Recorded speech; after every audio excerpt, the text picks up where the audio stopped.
I saw Mastodon, Opeth, Gojira, the Eagles of death metal, the Devin Townsend Project, and Russian Circles, all in one day yesterday. And I intentionally put off making this little video because I wanted to get a full night's sleep before trying to get all my ideas out there. I haven't been to a concert in a while. My last concert review was all the way back in September when I went to see Buckethead for a second time, and I mostly went to this show just to see Opeth because I got this from the last tour they did in the States, but I love Opeth. They're the only band from last night that I really wanted to see. If it wasn't for them, I most likely wouldn't have gone. Actually, I wouldn't have gone because I'm not a big enough fan of any of the other bands to go. But because of this weird thing where two tours were clashing or something, they had all these groups come together, all touring together in one day. And okay, never mind. So, I should start this off by saying this was the longest concert I've ever been to in my life. Like, the longest show I've been to where it's just one artist performing was like 3 hours. The longest show I've ever been to where there's multiple bands was like 4 hours. This show, there were 6 bands, and the show was over 7 hours long. It started at 3:30 p.m. and didn't end until 10:45 p.m. And so, since I got in line like an hour early to get a good spot for, so I could be in the front row, and I was in the front row for this show, but I was slowly being moved to the right. So by the end of the show, at the beginning of the show, I was in front of the speakers, and then by the end, I was past the speakers. And I should probably mention, it was an outdoor show, just outside of the regular indoor venue. And outside there's a stage. You're basically standing in a big parking lot. So there's a stage, and the barrier is 4 feet from the stage, and the speakers, there's just a wall of speakers right at the base of the stage. So you're standing 2 feet from this wall of speakers. So if you I could put my finger out and touch the speakers and feel the fabric on the speakers vibrating, and because I'm standing on the barrier, I just felt my leg hairs vibrating. I could feel the air moving because it was such a huge wall of speakers, and it was so loud, and I was standing so close. And luckily, I did remember to bring earplugs to this show, because anyone who's seen all my other concert reviews will know I always bring earplugs to concerts because of the one time I saw Lamb of God and went deaf for 3 days. Thankfully, I had those, because when you're that close to such big speakers playing so loud, whenever the drummer kicked the bass drum, like all 6 bands, whenever the drummer kicked the bass drum, it was just like this. It wasn't even a sound, it was just a wall of vibrating matter. And whenever most of the bassists played, most of the bass guitars they had were just, whenever they hit a note, like, I'm sure it sounded better if I was standing far away, like toward the back, it all would have just come together and it would have sounded nice. But when you're that close, you don't really, when you make the effort to go to a concert early so you're that close to the stage, you don't do it because you care about all the acoustics sounding good. You do it because you want to see one of your favorite bands live in the flesh, playing in just a few feet in front of you, and like just have the energy of the crowd and like mosh and like throw people and stuff. So let me rewind and go back to just chronologically through the whole thing, just to get an idea of everything that happened and just to get the ideas flowing in my head and all the memories from yesterday. So, oh, and I should also mention by the end of this, I was starving, because you're standing there for 7 hours. I had like a bowl of cereal for breakfast, and I didn't eat lunch. So, like, I was hungry, and there were 2 people next to me who got cheesesteaks, and I was like, "Excuse me, gentlemen, I couldn't help but notice those succulent, delicious cheesesteaks you have. Could I have just one bite?" And then since the metalhead community is such a generous and kind one, they both ripped off a piece like that big off the end of their cheesesteaks and they gave it to me, and that tided me over for a few hours. And then by the end of the show, I got home and I just like ate and ate and ate.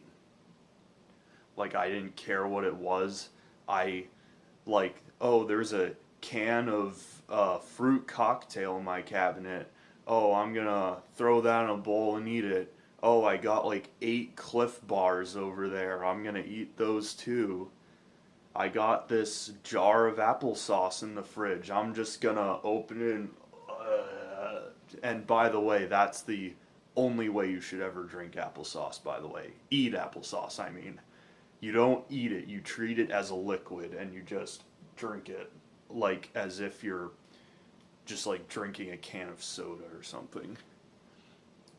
But anyways, so when the first band started, there were only like a couple rows of people by the stage. I'd say there were only like 50 people at that point, because like the doors opened like, I don't know, half an hour before the show started. So we got in, we were just standing there, and then the first band came out, Russian Circles, and I'd never heard of them.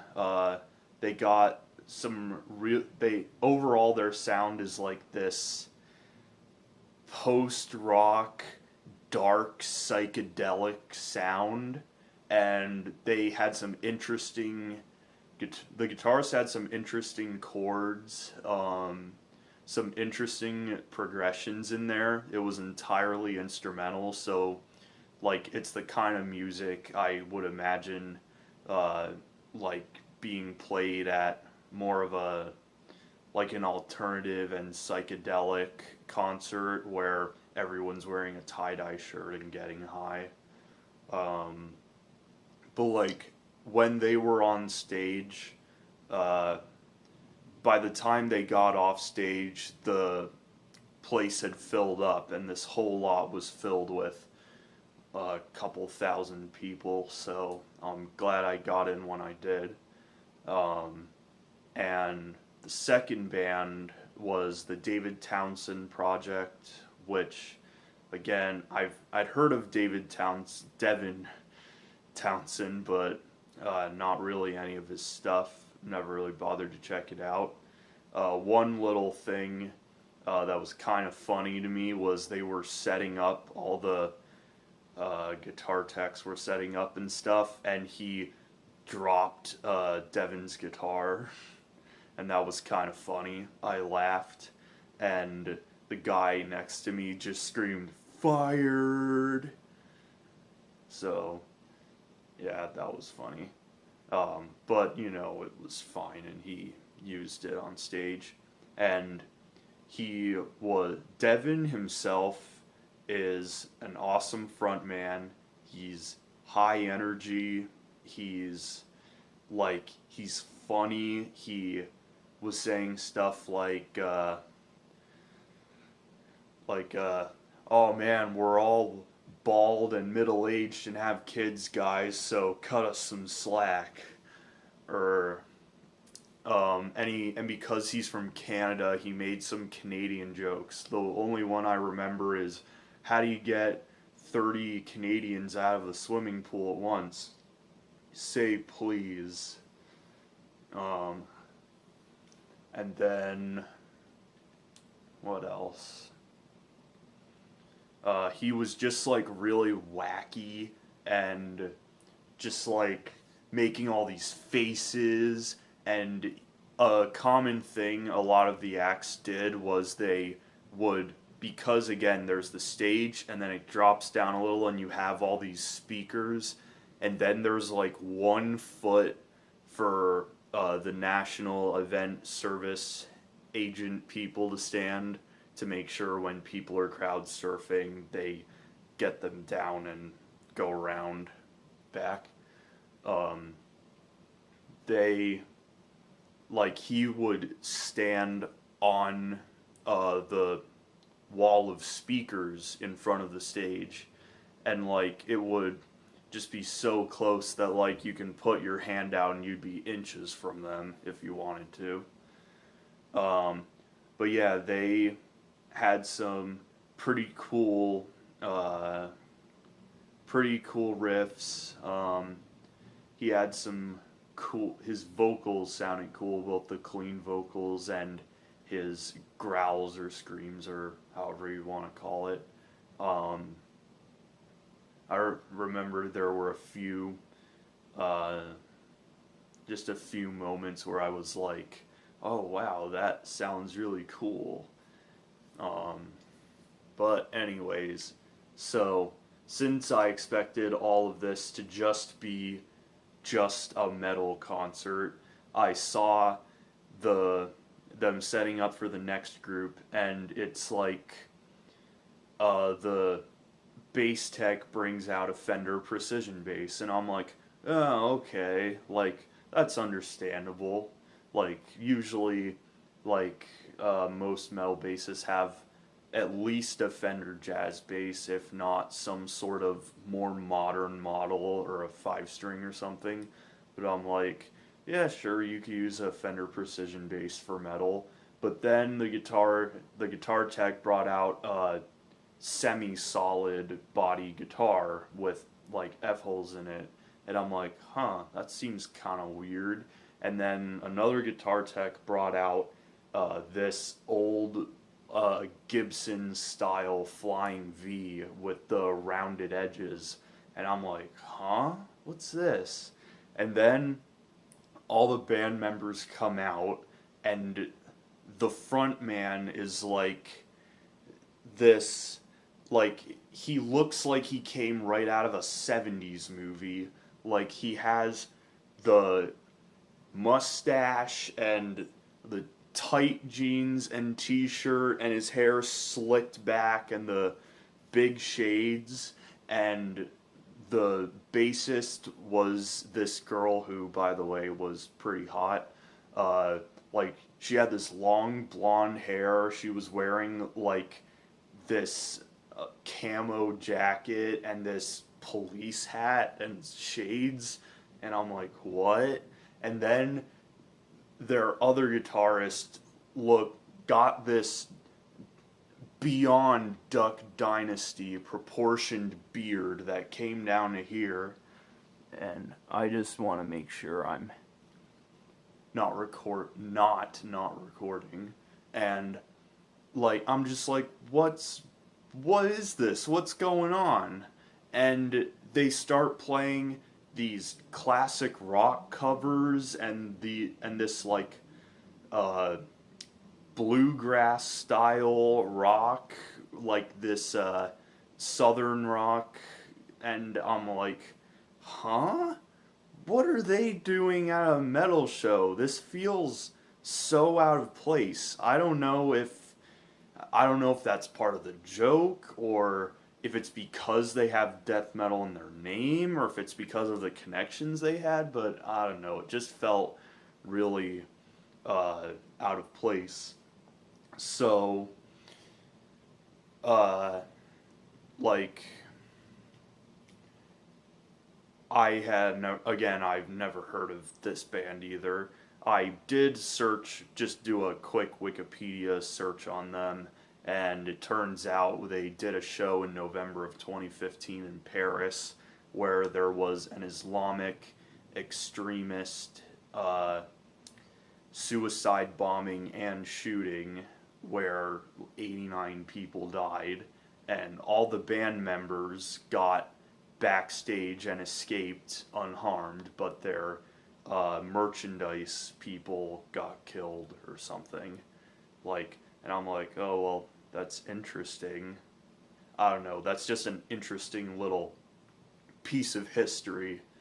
Doesn't really have anything to do with this show, but I'll give them some credit for this. One, their guitar work was really, really good for that style of music. They, at the last song they did, like, one of the guitarists did a guitar solo, the other guitarist did a guitar solo, and then the bassist did a bass solo, which I really liked because concerts, just rock and metal concerts in general, don't have enough bass solos or drum solos. We need more of those.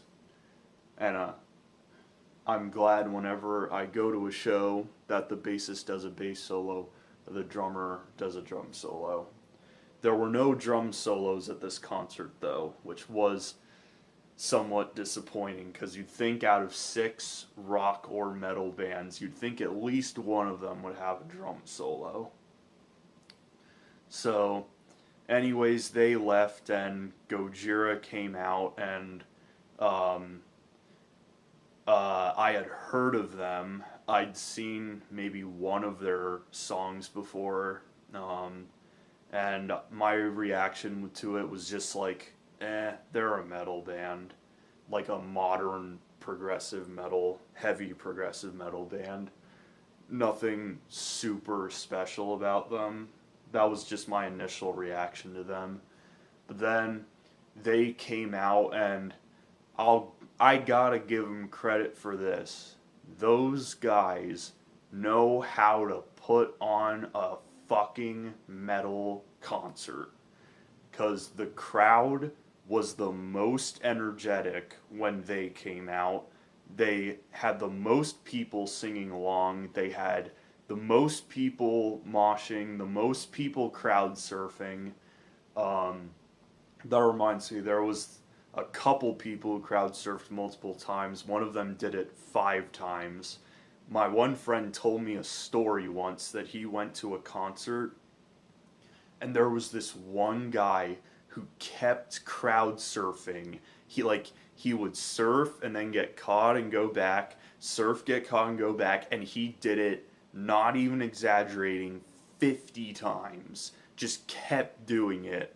And then it got to the point where the security just said, get out. Just like, get out of the concert. You're not crowd surfing anymore. Like, I don't think I've never heard of anything like that happening. But anyways, I digress. Um, yeah, so Gojira, my favorite riffs of theirs were the more grooving riffs that were more reminiscent of groove metal, because they cover a lot of aspects of extreme metal in their music. They got some progressive stuff, some thrash in what they said was their earlier work, and some groove, and just like hints of other things. They had some some of the riffs too were pretty interesting, like utilizing the second octave of the bottom two strings, like people don't normally play up there. Like I'm talking like 12th fret to the 24th fret between of the A low E and A strings, just because that it always fascinates me when people play in that range of the fretboard, because like no one ever goes up there. Um, but yeah, the crowd was insane when they came out. Um, their bassist was having so much fun. You could just tell he was so high energy. He was just like going, just like jumping around and stuff. And like out of the four of them, he was definitely the most energetic. Their front man slash guitarist, he had a pretty interesting voice. Just like the way he growled, it might have just been the reverb and echo he had on his voice, but like it just sounded really imposing and just whoa, epic sounding. Uh, that's the kind of growl I like. I'm not really a fan of like the Cannibal Corpse, George Corpse Grinder Fisher growl where it's like where you literally can't understand anything he's saying. Um, but yeah, they threw on a great show. I'll give them that. And I didn't know until afterwards that they were French. And I'm like, wow, that front man has a pretty convincing American accent. I wouldn't have guessed. So finally, after 4 hours of sitting through music I had never heard in my life, Opeth finally comes out. And I really wish Opeth would just tour by themselves and do a full 3 hour set, because that's what I want to see out of Opeth. And whenever I listen to Opeth, I usually find myself listening to their live albums, like the Lamentations album from 2003, or the Live at Royal Albert Hall album in 2010. But so, anyways, they came out, and what I found kind of interesting was they played mostly new material. Usually, when Opeth plays live, they play a little bit of the new, lighter, more reminiscent of King Crimson and 70s progressive rock stuff. They'll play a little bit of that, and then mostly their death metal stuff.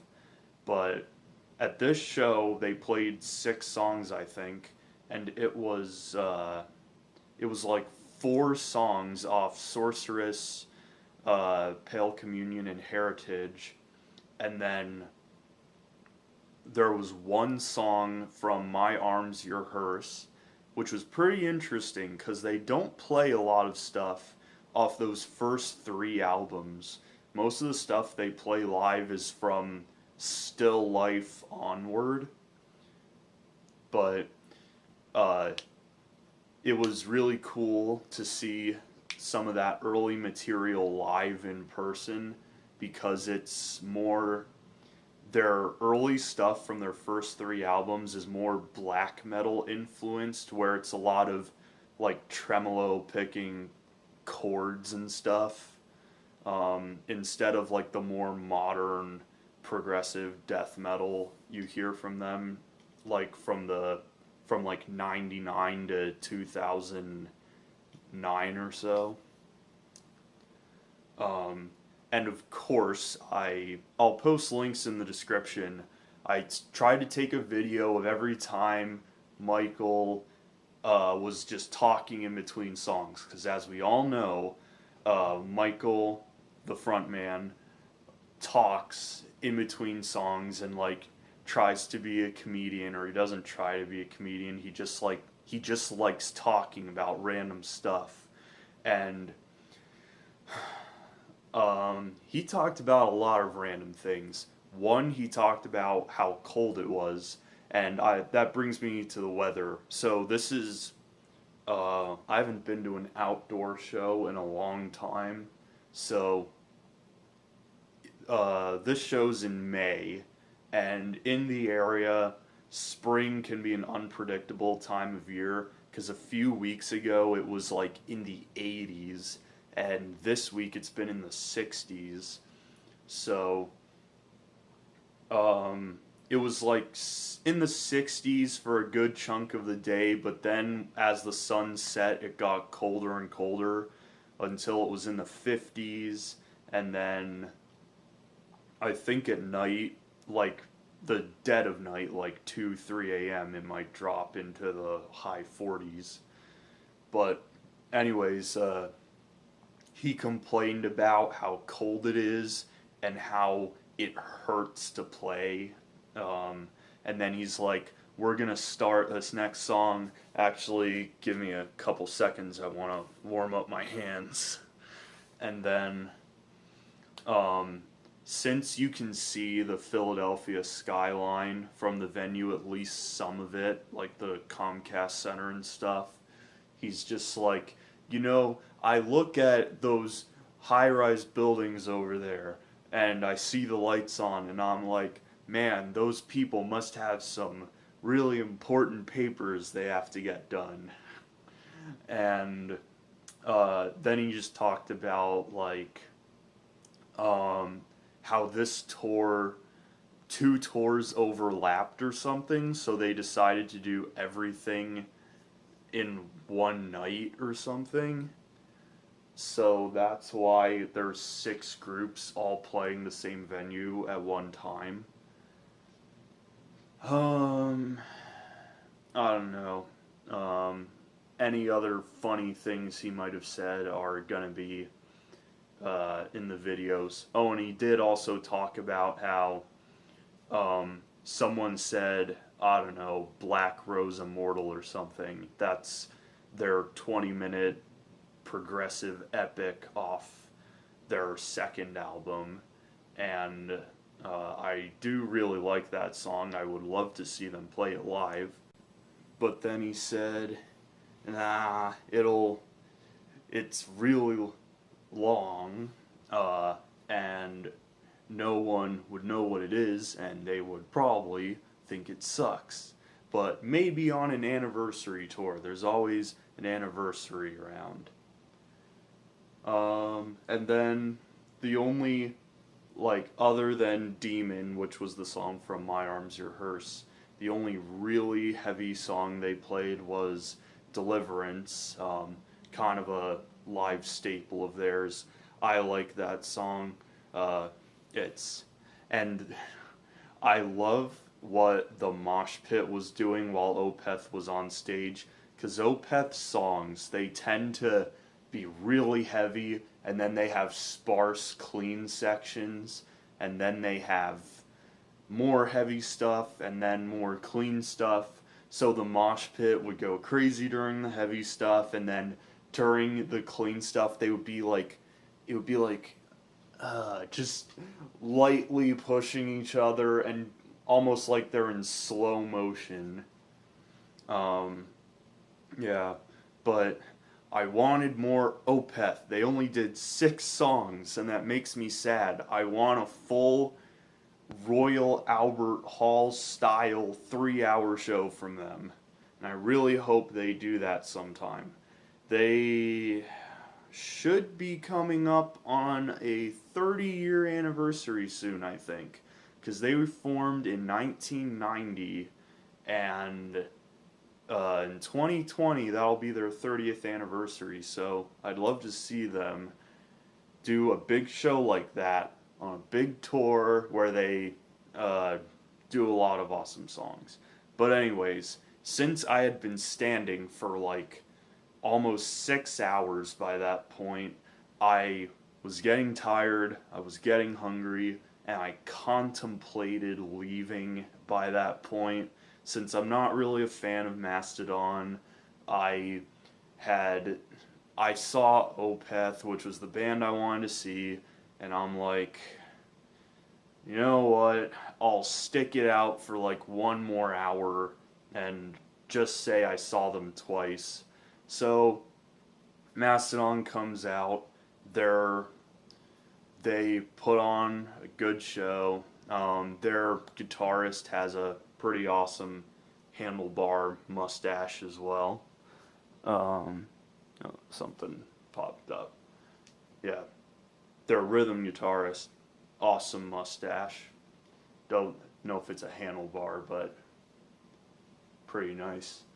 Their frontman slash bassist he's starting to get gray hair now. The first time I saw Mastodon was in 2015, and he seemed to have like blonde hair. I don't know if it was just the lighting or something, but at this show you could tell he's getting gray hair now.